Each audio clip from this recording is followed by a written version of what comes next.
Hello student, कैसे हो? आशा करता हूँ अच्छे होंगे, बेहतर होंगे। केटो साइंस पर सभी शेयर करने हुए तहे दिल से स्वागत है। हम बात करेंगे आज जो कि हमारे दैनिक जीवन में जो some important elements and compound, यानी इन कंपाउंड क्या होते हैं, जो कि छोटे छोटे, आपको पता है कि कंपाउंड अलग चीज़ होती है जबकि एलिमेंट्स अलग चीज़ होती है। अब हम इनके बारे में जो दैनिक जीवन में काम आते हैं, दैनिक जीवन में हम देखने को मिलता है, जैसे आउट सारणी हमने पढ़ी थी, पढ़ेंगे तो उसमें क्या है कि जो इम्पोर्टेंट्स पूछते हैं, जहाँ के एग्ज़ाम में ज़्यादा संभावना बढ़ती है, पहले उनके बारे में हम जानेंगे हद्दें से, क्योंकि यहाँ क्वेश्चन बनने की संभावना प्रबल होती है। इसलिए हम पहले ये टॉपिक पूरा करेंगे कि सम इम्पोर्टेंट्स एलिमेंट्स एंड कंपाउंड। इसमें हाइड्रोजन पढ़ेंगे। हाइड्रोजन क्या होता है? हाइड्रोजन की ब्रह्मांड में जो हम देखते हैं चारों तरफ, तो क्या मिलता है? हमें जल मिलता है। जल की प्रतिशत मात्रा कितनी है आपको वो भी पता है। तो उसमें क्या हम देखते हैं, तो इसमें मात्रात्मक रूप में जो हम हाइड्रोजन देखें तो वो क्या है कि सर्वाधिक मात्रा में क्या हाइड्रोजन पाया जाता है। तो हमारे पहले हाइड्रोजन से संबंधित क्या बना कि ब्रह्मांड में जो प्रकृति में ब्रह्मांड में सर्वाधिक मात्रा में क्या पाया जाता है? हाइड्रोजन। आवर्त सारणी का ये क्या पहला तत्व है, लेकिन हमने ये भी देखा कि जैसे आवर्त सारणी में आवर्त, एक तो होते हैं आवर्त, एक होते हैं वर्ग।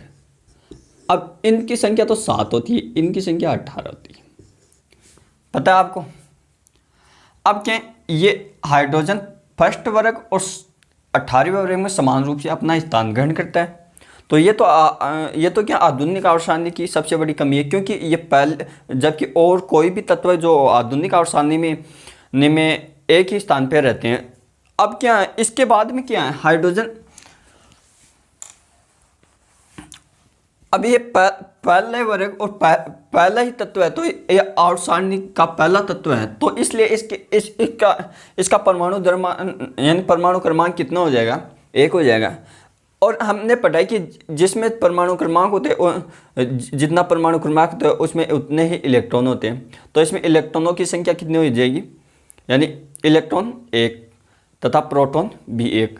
तो हम क्या लिखेंगे हाइड्रोजन में? ऐसे लिख लो कि हाइड्रोजन में 1 इलेक्ट्रॉन, 1 इलेक्ट्रॉन, और प्रोटॉन, इसको बोलते प्रोटॉन, यानी उनकी भी संख्या 1 होती है। तो इसका इलेक्ट्रॉनिक विन्यास क्या होगा? 1s1। यानी पहले जो हम इलेक्ट्रॉनिक विन्यास लिखेंगे तो इसका ये हो जाएगा। अब क्या इसमें क्या होता है हाइड्रोजन में, जैसे हाइड्रोजन का कुछ गुण जो सारे धातुओं के साथ भी ये समानता दर्शाता है, और जो हेलोजन तत्व होते हैं उनके साथ भी समानता दर्शाता है।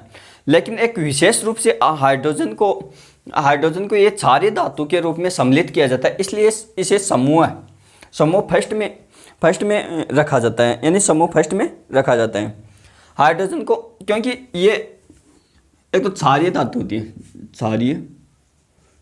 क्षारीय मर्दा धातु, और एक हेलोजन तत्व के साथ में ये समानता दर्शाता है। अब इसको क्या एक विशेष दर्जा दिया गया, विशेष रूप से इसको ये सारे धातुओं के लिए काम में लिया जाता है, क्योंकि हमने जो अम्ल और क्षार में पढ़ेंगे तो वहाँ जो इसकी लुईस संरचना जानेंगे, उसमें क्या वो H+ लेते हैं तो वो क्षारीय हो जाता है, इसलिए उसमें लेते हैं ये काम। अब क्या होगा ये विशेष रूप से, इसलिए इसको समूह फर्स्ट में रख देंगे, समूह फर्स्ट में। अब क्या हाइड्रोजन को समूह फर्स्ट में रखा जाता है। आपको पता है कि हाइड्रोजन प्लस हाइड्रोजन मिलके क्या बनाएंगे? H2 गैस, जिसे हम क्या हाइड्रोजन गैस बोलते हैं, जिसे क्या हाइड्रोजन गैस बोलेंगे। अब बात इतनी हो गई। अब क्या समस्थानिक क्या होती है, कि बात हम समस्थानिक की करेंगे कि हाइड्रोजन ऐसा तत्व है जो जिसके समस्थानिक,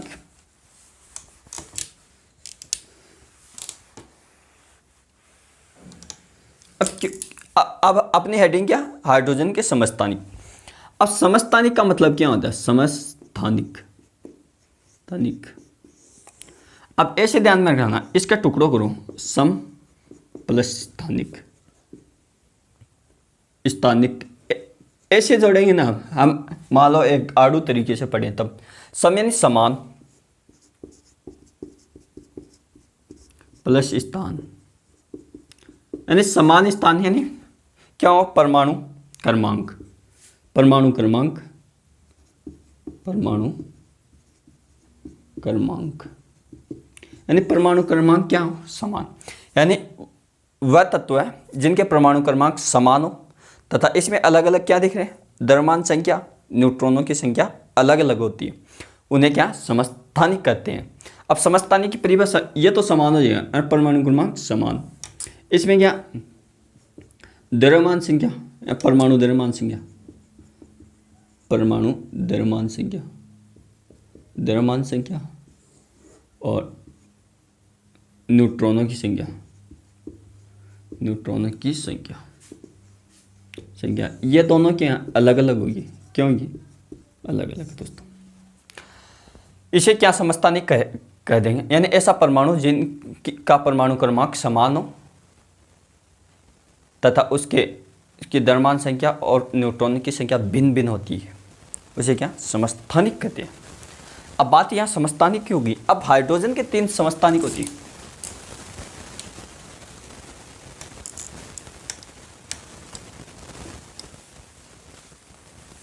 हाइड्रोजन के 3 समस्थानिक होते हैं, जैसे ये होता प्रोटीनियम, अब इसको 1H1 से लिखते हैं या इसको कैपिटल H से लिखते हैं। अब इसको आम भाषा में इसको सामान्य हाइड्रोजन बोलते हैं, सामान्य हाइड्रोजन। अब इसमें हमने जो पढ़ा था, अक्स हमने नाभिक माना, जेड या परमाणु घूमना एक द्रव्यमान संख्या पढ़ा था। इसमें देख लो, ये क्या परमाणु क्रमांक और ये द्रव्यमान संख्या 1 होगी, इसी प्रकार से 2 होगी, इसी प्रकार से 3 होगी। अब न्यूट्रॉन की संख्या क्या कैसे निकाल देते हैं हम इसमें से, यानी न्यूट्रॉन की संख्या n यानी a-z ऐसे निकाल देते हैं। तो निकालो, घटाओ 0, घटाओ 1, घटाओ 2। अब क्या ये समस्थानिकों की संख्या, क्यों हमने इसको क्या माना, नाभिक माना था, नाभिक माना था।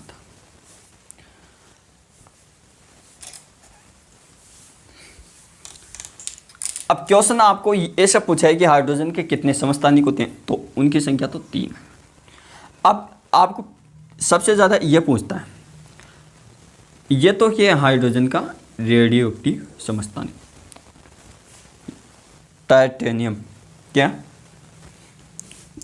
रेडियो एक्टिव समस्थानिक, हाइड्रोजन का कौन सा समस्थानिक रेडियो एक्टिव थाइनियम। ये क्वेश्चन एग्जाम में पूछा हुआ। अब क्या क्वेश्चन एक तो ये,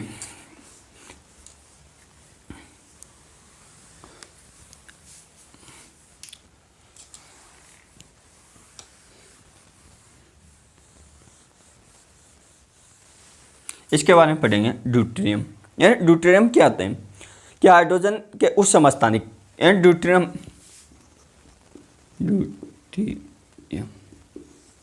इसको डी से दर्शाते हैं, ये से 1 या 2 लगा देंगे, ठीक है। अब क्या इसकी परिभाषा ऐसे बना लेंगे कि जिसमें प्रोटॉन द्रव्यमान संख्या 2 और न्यूट्रॉनों की संख्या 1 हो, वो क्या ड्यूटेरियम कहलाता है। अब ड्यूटेरियम से जो सामान्य जल का सूत्र ये होता है, इसके जगह यहाँ ड्यूटेरियम काम में लेते हैं तो DO2 ये हो जाता है, ये होता है भारी जल। क्या होता है भारी जल, भारी जल। अब क्या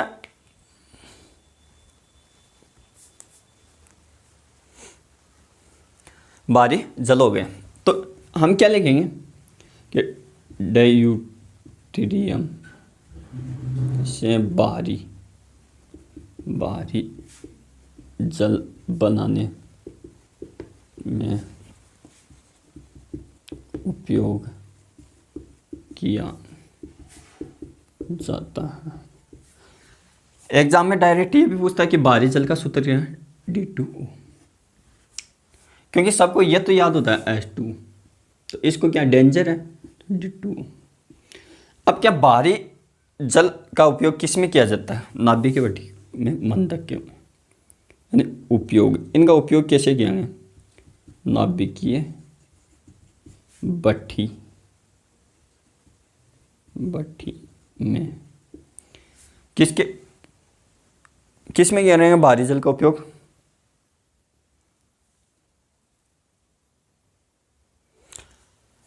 बंधक के रूप में तो किसका करेंगे, सनेल, कच्ची पेंसिल। तो नाभिक के भट्ठी में इसका उपयोग किया जाता है बाहरी जल में। अब किस रूप में करेंगे वो सोचो। अब देखना बाहरी जल है, इस देखो जैसे जल की कैपेसिटी क्या होती है, विशिष्ट, मान लो सामान्य जल की विशिष्ट ऊष्मा ज़्यादा होती है, उसी प्रकार से इसका उपयोग क्या है, शीतलक के रूप में किया जाता है, शीतलक के रूप में।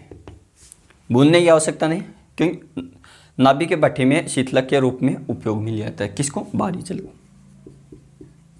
बाहरी जल को। अब क्या इतना दोस्तों हो गया। अब क्या ये ड्यूटेरियम है, ड्यूटेरियम, इसको विभिन्न जैविक रासायनिक खाद बनाने में किया जाता है। यानी इसको क्या, ड्यूटेरियम का विभिन्न जैविक रासायनिक अभिक्रियाओं, यानी अभिक्रियाओं के रासायनिक अभिक्रियाओं में, इसलिए अभिक्रियाओं में इसका उपयोग सूचक के रूप में किया जाता है, यानी विभिन्न जैविक रासायनिक अभिक्रिया जो होती है, जो हम जीवों के द्वारा, तो उसमें क्या है, इसका सूचक के रूप में, सूचक क्या होते हैं आपने पता है कि प्राकृतिक सूचक, एक संश्लेषी सूचक, उसी प्रकार से हम इसकी बात कर लिए दोस्तों। अब क्या हाइड्रोजन गैस की बात करेंगे, किसकी, इसके बाद में हमने गैस बनाई,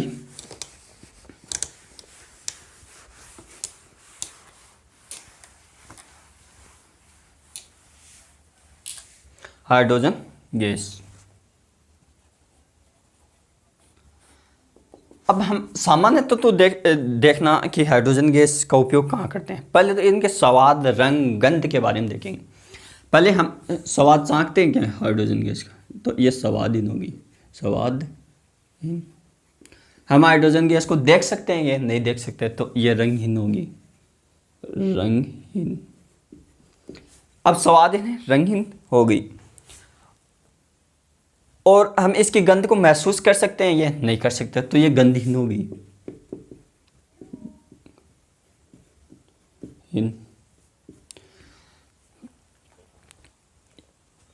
अब क्या है, ये क्या है, इसका घनत्व है, हाइड्रोजन गैस का घनत्व न्यूनतम होता है। क्या लिखोगे, ऐसे लिखो कि सभी गैसों में इसका घनत्व न्यूनतम होता है, यानी सभी गैसों में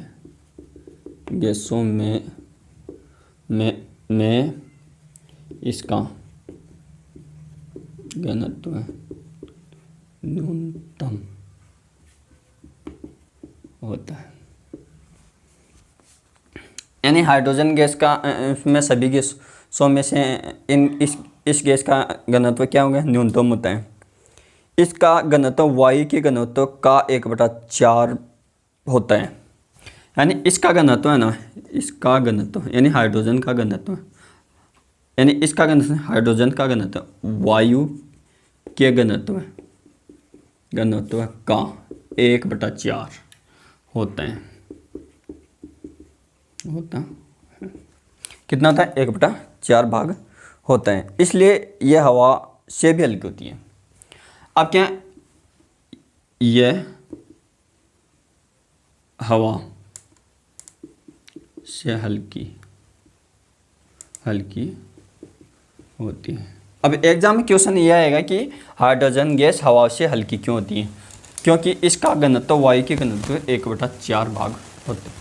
ठीक है, अब बात करेंगे जो हाइड्रोजन गैस जल के साथ अभिक्रिया करे तब भी ये H2 गैस देती है, धातुओं के साथ अभिक्रिया करते हैं तो तब भी हाइड्रोजन गैस देती है। तो धातुओं पर जल की क्रिया, उदासीकरण अभिक्रिया, जल के विद्युत अपघट्य इत्यादि में हाइड्रोजन गैस मुक्त होती है। अब क्या व्यापारिक, जैसे हम व्यापारिक स्तर पर तप्त लोहे पर वाष्प या गैस या कोक हाइड्रोकार्बन पर वाष्प की क्रिया जल विद्युत अपघट्य किया, तब भी क्या तब यह हाइड्रोजन गैस देती है। हमने ये पढ़ा कि जो अम्ल और क्षार में जो अभिक्रिया करते हैं तो एक हाइड्रोजन गैस निकलती है साल्ट जो धातु या क्षार धातुओं के साथ में। अब क्या उसमें उसके बाद में ये जो गैस होती है जलने की बात करेंगे इसकी, तो ये क्या एक ज्वलनशील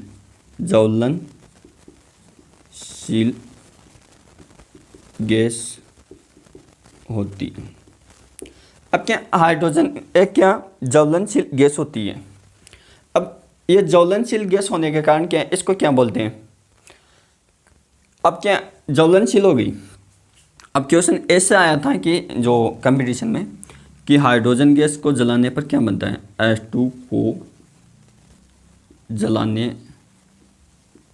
पर क्या बनता है तो उसमें ऑप्शन था CO, बी ऑप्शन है H2, डी है मेथेन गैस,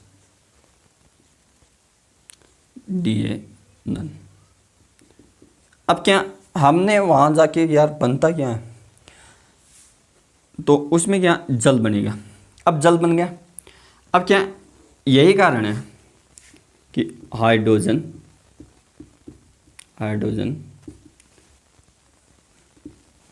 गैस को भविष्य का ईंधन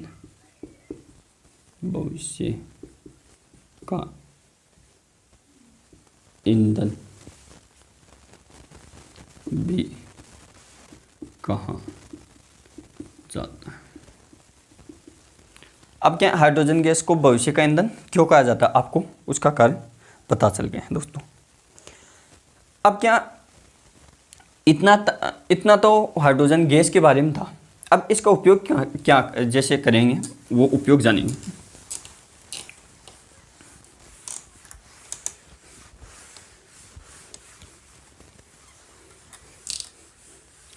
जैसे हाइड्रोजन गैस का उपयोग कहाँ कर सकते हैं हम, जैसे धातु को काटने या वेल्डिंग में ऑक्सी हाइड्रोजन टॉर्च के रूप में इसका उपयोग किया जाता है, यानी यूज। जैसे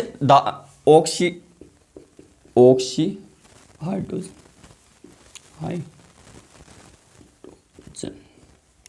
एक होता ऑक्सी एसिटिलीन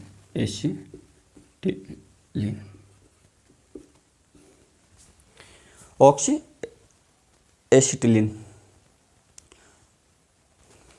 एक होता ऑक्सी हाइड्रोजन टॉर्च। अब क्या धातुओं को काटने या जोड़ने में जो वेल्डिंग करते हैं तो उसमें क्या है इसका उपयोग करते हैं, ये क्या पर्यावरण के लिए हानि नहीं पहुंचाता है। जबकि ये आपको क्वेश्चन ये पूछता है कि वेल्डिंग कौन सी गैस उपयोग में ले, तो आप ऑक्सी एसिटिलीन करते हो क्योंकि ये क्या पर्यावरण के लिए हानिकारक है। तो इससे क्या पर्यावरण के लिए हितैषी यानी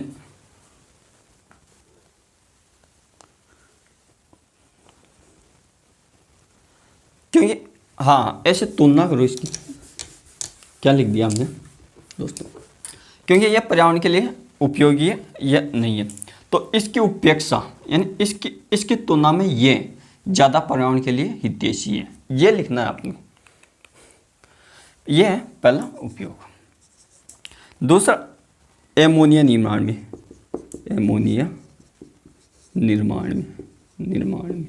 हेबर विधि हाइड्रोजन गैस का उपयोग करते हैं। तीसरा वनस्पति तेल को वनस्पति घी में बदलना हाइड्रोजनीकरण के द्वारा करते हैं। रॉकेट के ईंधन में इसे देख लो, बात आ गई ना। रॉकेट के ईंधन में इसका उपयोग करते हैं, या रॉकेट के ईंधन में द्रव हाइड्रोजन का उपयोग करते हैं। द्रव हाइड्रोजन का उपयोग करते हैं। किसका उपयोग ने द्रव हाइड्रोजन के हेबर विद्युत एमोनिया के निर्माण में।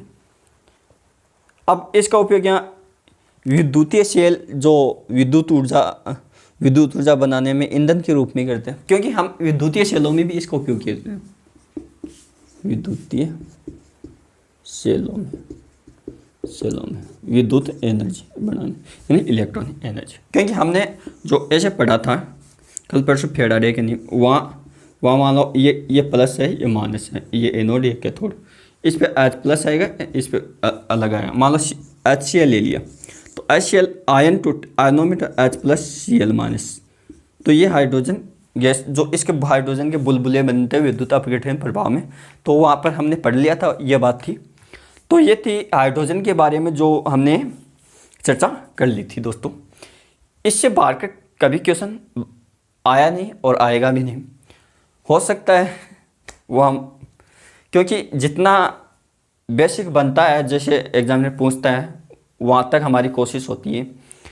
क्यों आपको ये पूछेगा डायरेक्ट कि एमोनिया निर्माण में कौन सी विधि कामिल है, हेबर विधि। वनस्पति तेल और वनस्पति तेल को घी में कैसे बदलेंगे, हाइड्रोजनीकरण। लिख लो इसको, इसे बोलते हैं हाइड्रोजनीकरण।